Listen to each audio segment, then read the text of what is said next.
Hey everybody, welcome back to Reach and Reverie. Today I have a lot to catch you guys up on. The past couple weeks has been really crazy for me just because of getting adjusted to a new job. We've had some family visiting us for the past 2 weeks for their spring break. We had a wedding to go to last weekend, and we've been pushed a few weeks later getting our spring seeds started just because of the winter that we've been going through. But today is the first day of spring. It is 80 degrees outside today, and it's time to catch up and get back on track with our preparations for spring gardening this year, 2021. Today I've been really ambitious and I have been preparing our back garden for getting it all ready to go and set for spring gardening.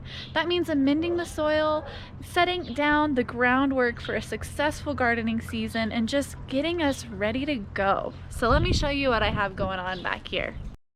Right now, I just got back from our local garden center and I got some stones so that I can create an edging for what I'm about to show you.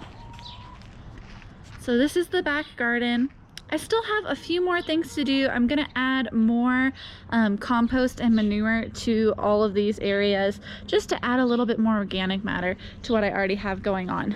But I've topped off all of my garden beds, and I went ahead and added a lot of soil to these areas where I'm going to be growing under this cattle panel trellis. If you want to know how I made this soil from scratch, go check out that video on how I make my soil, and I will link that to you guys. I also added a ton of soil over here. And then back here, we have this area amended for sowing as well. Now, a lot of these new areas where I'm going to be growing in ground are quite raised up. We have a really terribly hard, like rock solid clay soil out here. Look at that. You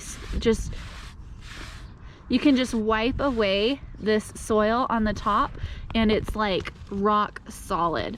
And then whenever you break this up with a shovel, it's just clay. It's not good at all. So what I've done is I dug about 6 inches below ground level with this hand cultivating tilling tool that I have right here. And then I also added my own made from scratch soil to the top as well, just to kind of give the plants that I'm going to plant in here enough soil growing medium to grow in.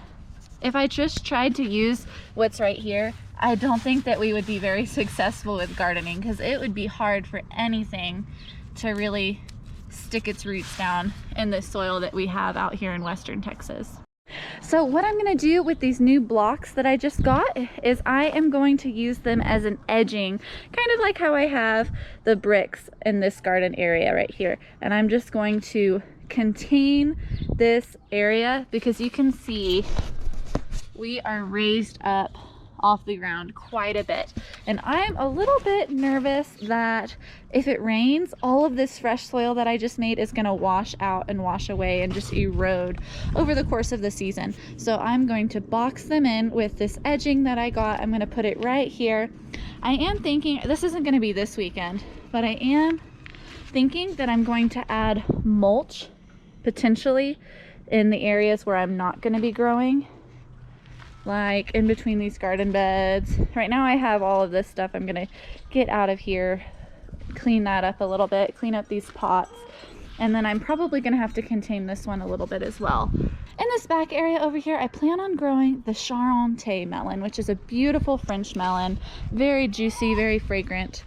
In this garden bed, I'm hoping to do tomatoes, summer squash, bush squash, and eggplants.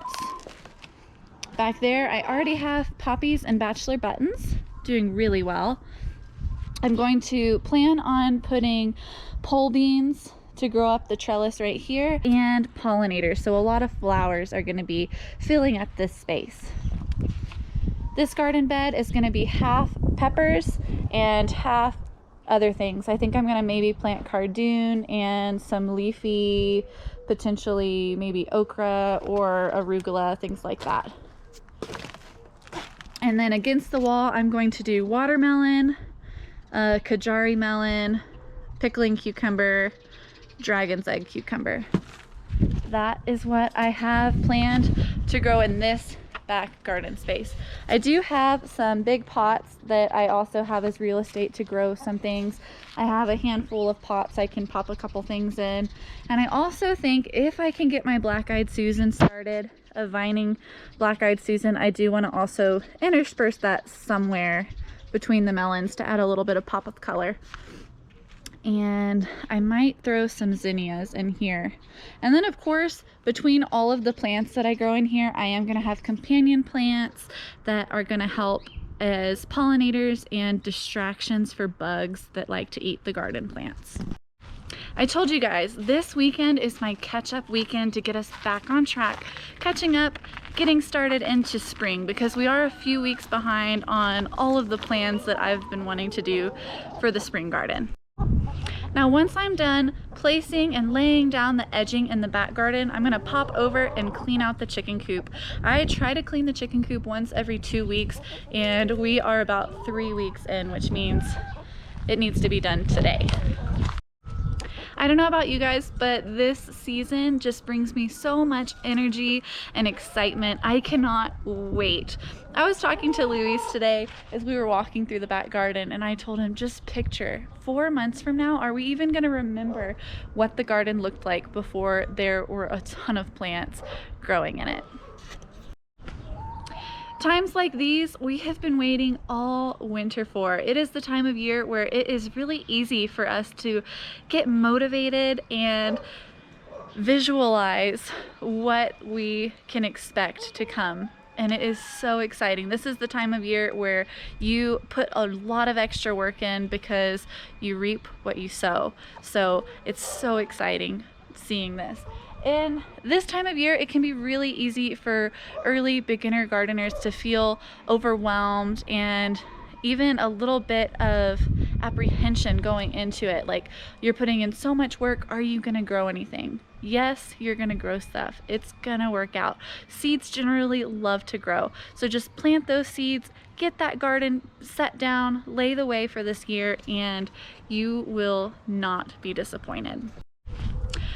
I feel so much joy looking at this gardening space. I see it as a blank canvas. I just feel so much potential. And gardening, a lot of it is up to Mother Nature. A lot of it is out of your control, but a lot of it is also the work that you put in and seeing that come to fruition literally. And it's just so amazing getting to anticipate the harvest that you're going to get to see this season. And so today I'm just feeling so joyful, having the opportunity to put the work in now, getting the garden all set up to be the best that it can be this season. I'm very excited. I feel like we've learned so much in our first year of gardening that we can only go up from here. Here's a little bit of a closer look at our poppies and bachelor buttons that we have sown in this little pot. A lot of people have been asking me, what is this upside down tomato cage with the net for? This is to actually keep sparrows and doves from eating our seedlings while they're young. We've had a huge problem with sparrows coming and just eating everything that we plant in direct sow. So this gave our poppies and bachelor buttons a little bit of a jump start in getting established and just being just that much more protected. We did have to improvise a little bit, and I did have to secure the tomato cage with some of these clips that came with another make it yourself type of tomato cage, just to keep it from blowing over, because we have crazy strong winds this time of year in Western Texas. Pretty much for the past month, we've been seeing anywhere from 25 to 60 mile-an-hour winds every single day. Say hi, Dua. What is it?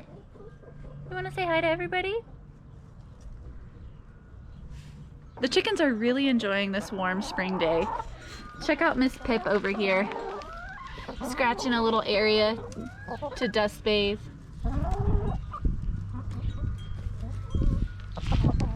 Hey girls! Chickens love springtime. Back in the front garden, let me show you what we've got going on. So over here, I have some strawberries that I bought at the farmer's market that are already flowering.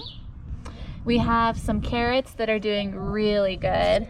I think this might be a rogue broccoli seed because it doesn't look like anything else that I have started. We have radishes all over. It looks like a couple of them are thinking about going to seed. And then I have some seedlings that I've transplanted that I had to thin out from my little greenhouse, and some of them are doing very good and some of them are not as successful.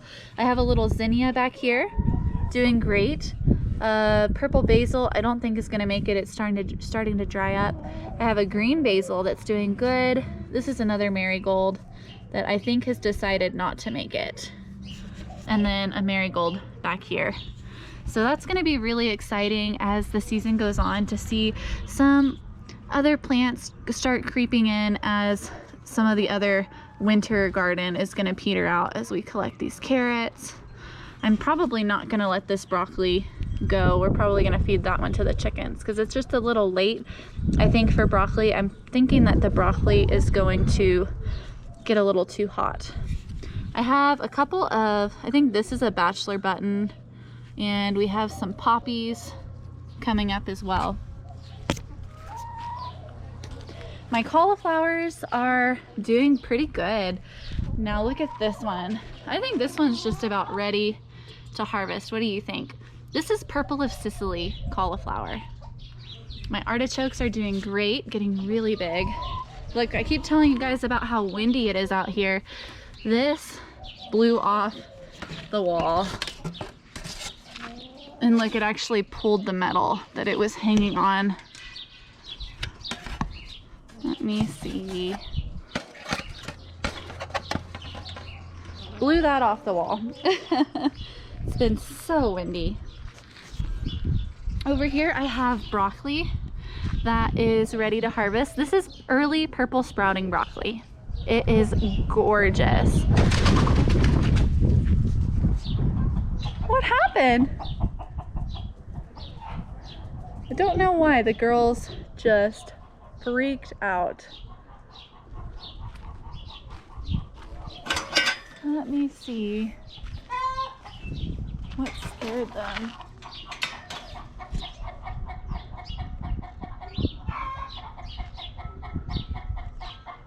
That's a turkey vulture. You girls okay? I do not know what scared you girls. Let's see. We're missing Molly. Let me go find Molly.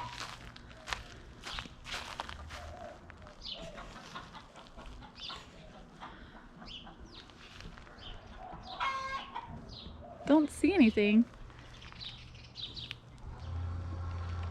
Huh. How strange.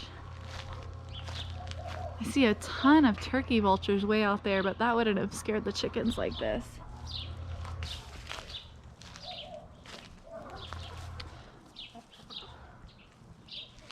Okay, y'all be careful. I'm right here. I don't know what spooked them, but let's get back to our garden tour. So over here we have our early purple sprouting broccoli. I think this is just about as ready as it's gonna get. Look at how interesting it is. It's kind of a longer, thinner type of broccoli than what I've seen in the store. It looks like it's almost ready. So we're probably gonna pick this in a couple of days.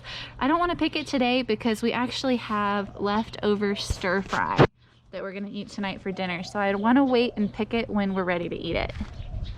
Have a nice kohlrabi right here that's growing up. And this broccoli is not quite ready.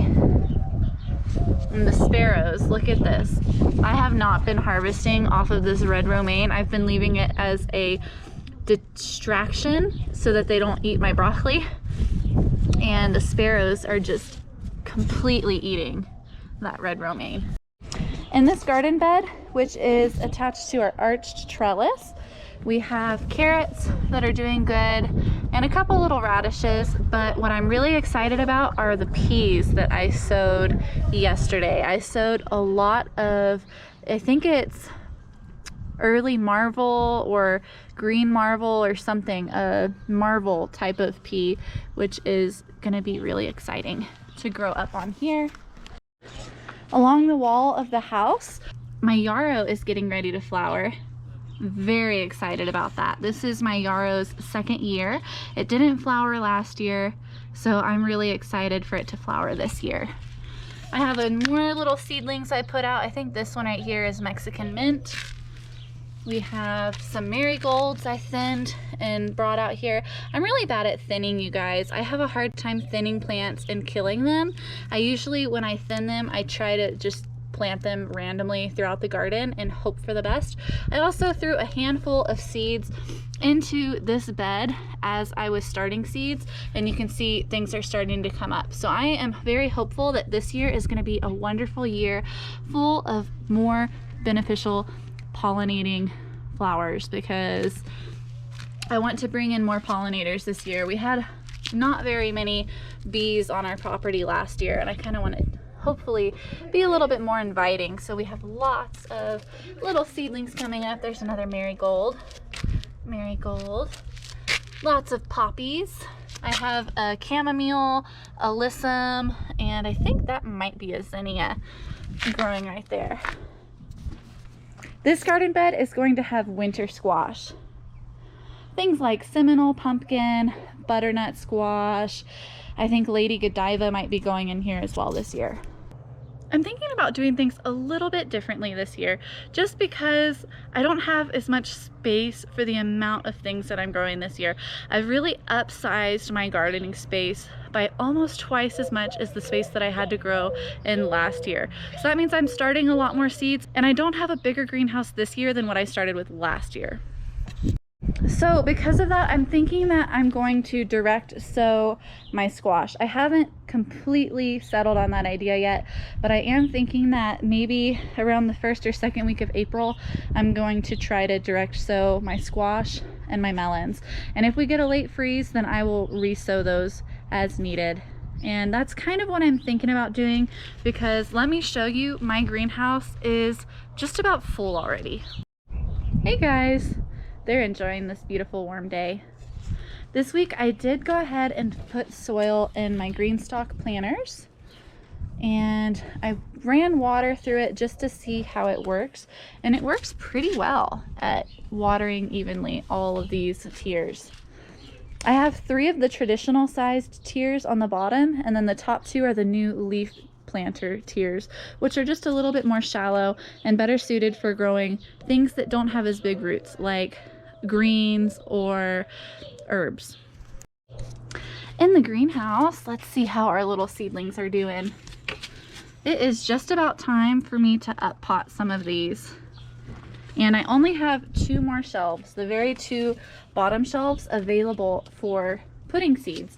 So I'm thinking that this greenhouse is going to be full after I go ahead and up pot these. I don't know if this is going to focus well enough, but my balsam, for example, the roots are already growing so fast that it's pushing the plant up out of the ground because the roots need more space to grow. So I definitely need to up plant my balsam, my borage. We have some things that are just growing a lot faster than we expected, which is a good thing. It's beautiful warm weather, but do we have the space for it? I did this weekend go ahead and re-sow things that haven't come up yet. And I also started my Malabar spinach yesterday as well. Hasn't come up yet. So pretty much everything that it's labeled that hasn't come up, I just went and grabbed another one of these seeds and popped it in there, just to give it another chance to get some of that plant representing in our garden this season.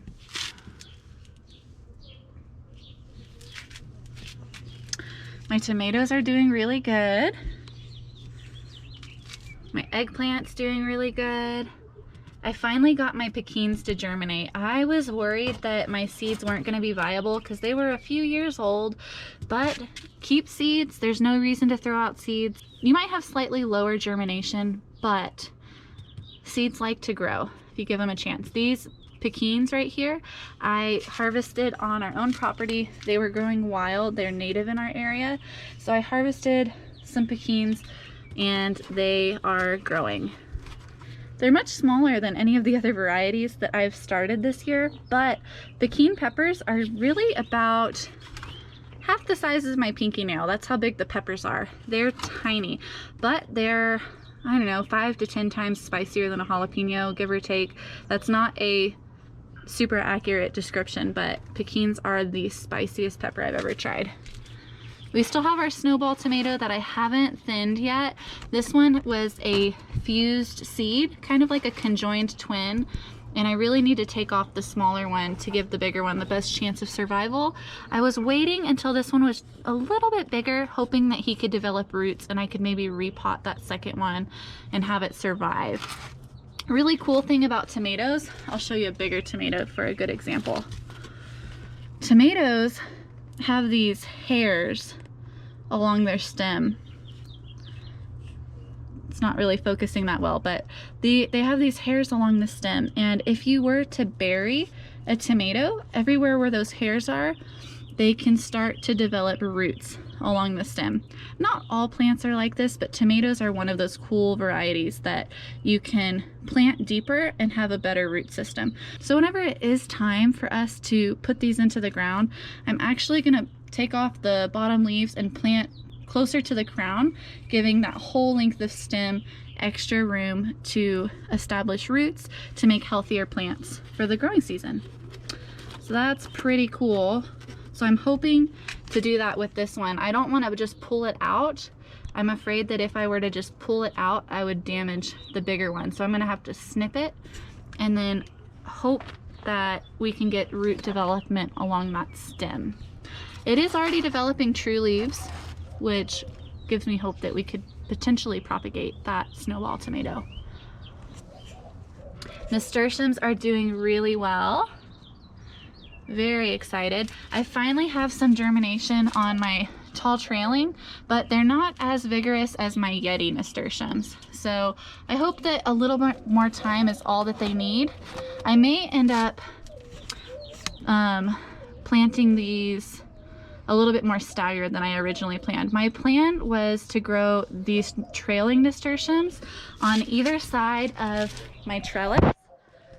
So we have this cattle panel arched trellis right here, and I was planning on growing my Yeti nasturtiums between my Malabar spinach on this side, and I was planning on growing my tall trailing nasturtium along my Tigger melon that I was going to plant on this side. But because I see that the Yeti nasturtium are growing so well and the tall trailing nasturtiums are just taking a little bit longer to take off, I think I may end up mixing them and doing some Yeti, some tall trailing, and then some Yeti, some tall trailing, so that they can kind of grow and mix up together, and that way one side isn't more grown than the other. That's kind of what I'm thinking at this point. I was thinking about planting maybe 3 Malabar spinach, and then on either side of the Malabar spinach planting a tall trailing nasturtium or a Yeti nasturtium, just to get some beautiful flowers growing up in between there. I just think that's going to look really beautiful on this cattle panel trellis. One more update for you guys. I forgot to mention that Evie is now an office dog. She's been coming to work with me all week last week, and I think she really enjoys it. It gives her a little bit more stimulation throughout the day, because normally when I go to work she just sleeps until I get home. So now it gives her a little bit of something to do, lets her socialize with people. She gets out and gets to meet more people, which is really wonderful, because she is a little bit on the shyer side for dogs, and so it's wonderful for her to get out and meet new friends and get to come to work with me. I think you like it, huh, Evie? You like being an office dog, huh? She has definitely been a lot more tired this week, I think, adjusting. We don't ask her to do a lot at the office. She just gets to relax and greet people, but I think it's a lot more than she's used to. She says, I like to nap when you go to work. So, you're resting, huh? You having a good weekend? She just goes to work with me half the day, so she goes about 4 hours a day, which is not too bad. Huh, Evie? Not too bad. Well, on this wonderful, beautiful day that we're having, the first day of spring, March 20th, 2021, I need to get back to work. I want to go ahead and finish laying the edging, clean out the chicken coop, and get a few more chores done on this little mini homestead. Well, thank you guys so much for watching. If you enjoyed this video, don't forget, give it a thumbs up, subscribe to our channel, and stay tuned for more videos. We'll see you guys next time. Happy spring, happy gardening.